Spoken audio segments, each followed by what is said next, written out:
Hey everyone, it's Nakul from Wicky. We've got Jacob from Trypod because we're going to be doing an NFL preview. And we're going to start off with obviously the game this Friday morning. Have I got that right, Jacob? I'm still getting used to the schedules. That's right. So every week we're just Awesome. going to look at America's or NFL's Thursday night football, which is Friday morning Aussie time. So one game every week, try and find some value if we can, maybe steer some people hopefully into some successful same multi-legs or juicy singles. Awesome. Okay. And I don't know how you guys are feeling, but the lack of rugby league try scorer markets every Tuesday Arvo, it's got me I've got some PTSD. So I need to be looking at something similar, and I'm finding that NFL has been a lot easier to get a sense of with the first and anytime touchdown markets and stuff. We'll get straight into it. It's meant to be a mini pod, so I'll stop rambling. So I'm just going to quickly share my screen and show you guys the odds comparison tool. This pod's going to be a mix of obviously Jacob going through his insights and a couple of different plays, and me just very quickly talking you through the odds comparison tool. So if you Google Wiki Linktree, you can find the odds comparison tool that you see, our Discord and everything else for free on our site. And obviously the Tripod Punting Facebook group is obviously where Jacob's built his community over the last decade. So if you haven't seen this already for rugby league, I'll just very quickly explain the NFL OCT, which we've just launched, as well as the NBA one. We have gone into a little bit more detail about the odds comparison tool in the NBA pod, which you'll also find for free. So what we've got with the NFL one so far is we've got the game Friday morning.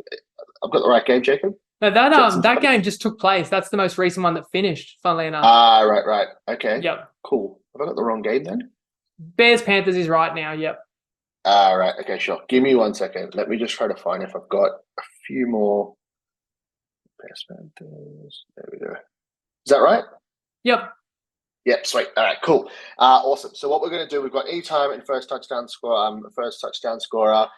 Same concept as the NRL guys. So you've got player going down the page. You've got a bunch of different bookies going across, and market value is basically just looking at your best possible odds divided by the second best possible odds, and just trying to find market outliers for you guys. Obviously, you can't just go with the tool. That's why Jacob's here to give his insights about the game and actually figure out, are these good picks or not. So I'll let you take it over. Yeah, so you might find a juicy price and you might just be able to back it, and this is like a first touchdown or anytime touchdown. However, some of the more likely outcomes could be a bit shorter, and I know people love their same game multis, and we're always going to be talking about the game that takes place Friday morning in Australia, which is a standalone game. And I'll just explain how I see it, what type of bets I'd steer away from, as well as where I'd be looking. And unfortunately, this week we get one of the worst games of the year, two of the worst teams. But I always say that thank goodness we have the ability to bet on it, because we can make a shocking game entertaining by the markets that we get to cheer on. We have the 2-7 Chicago Bears hosting the 1-7 Carolina Panthers. Extra interest in this game because the Bears actually traded the number 1 overall pick to the Panthers, and that is the Panthers quarterback Bryce Young. One question you got to ask is, do either of these teams want to win? They're both at a point in the season where the season's basically lost, and there is a lot of value in having a really poor record and a high draft pick. Additionally, we're talking touchdown scorers. You need to understand this is a low total. I think the total's about 39 in this game. You can equate that in NRL to being a total in the 30s, where you're not going to hit a lot of try scorers. There's not going to be a lot of touchdowns, most likely, in this game. When you use the odds comparison tool and you find the players with the highest market value, often they're going to be those super long shots. And I find it hard to really endorse the value, because some of these guys, it's only a 17-game season. Some of these guys might not score once a season. And so you're seeing a price there, like whatever it is, $35, $67, or that's first touchdown. But even some of the longer shots for anytime touchdown, it's they're very low volume players, and they might just get that one chance, and you don't know, which month that's even going to hit, let alone which game. So I've looked at it from more of the players that I feel have a bit more of a higher likelihood of hitting, and I want to explain how I looked at it as well.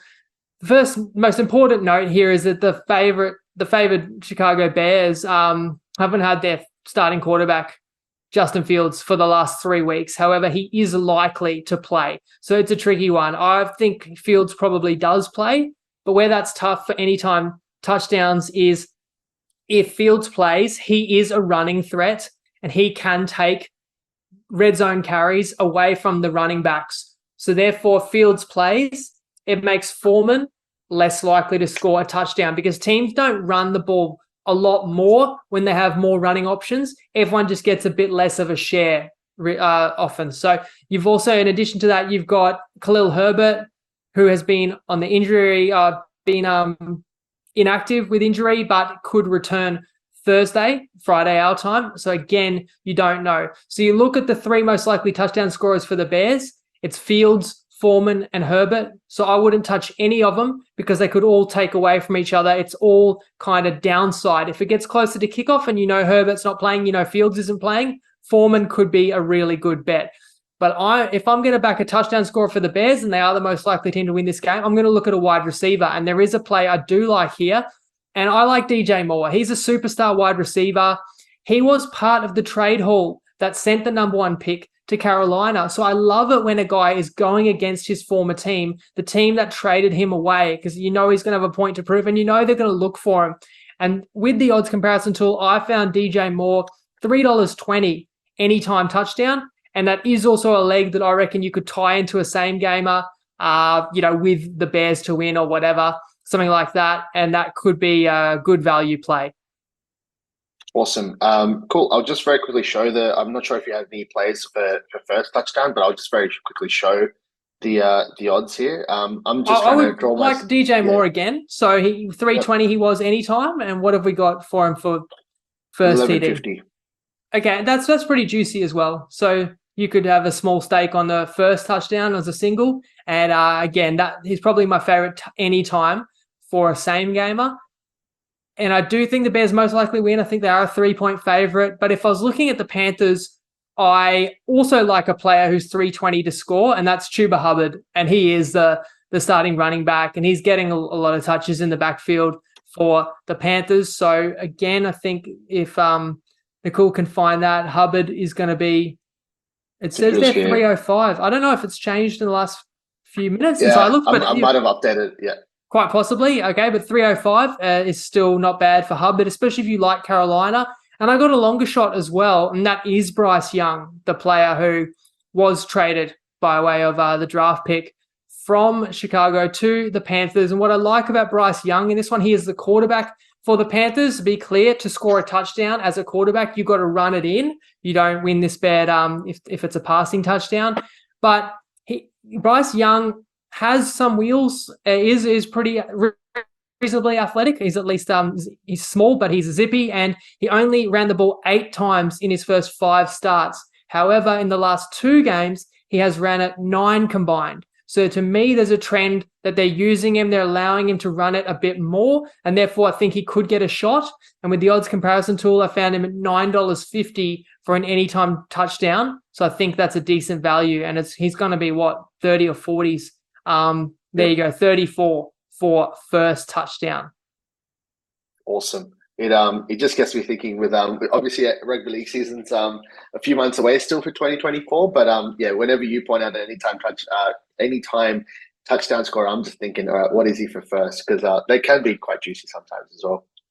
And the odds comparison tool might not show it, but if you find someone who's good value for first, there may also be good value for last TD. There's can be several iterations. Again, there's almost infinite markets we can talk about here, but hopefully that gives you an idea how you can utilize the OCT to be the friend of the punter. And I hope that I can share the way that I try and use the tool and the way that I think about these games when I'm punting myself.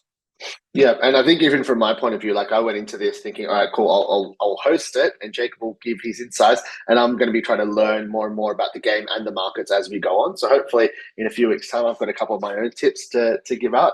But I think as you see with NRL, right, it's not all. It's obviously Jacob's going to be highlighting the more likely picks.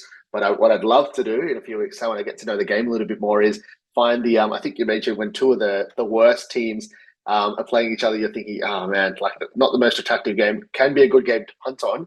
And I think it was round 27 or towards the end of the season when the Bulldogs in the NRL were just out of it. And then Curtis Morin scored the first try in the second half. The average punters just does not care, does not understand what's going on. But we all got up at 81-1. So I think it's you can find some juicy juicy plays in this game that not many people are paying attention to.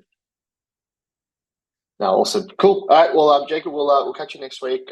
Again, you can Google Wiki Linktree. Obviously, check out all our stuff for free. Trypod Facebook group, over 25,000 people on there. Check it out, and we'll catch you soon.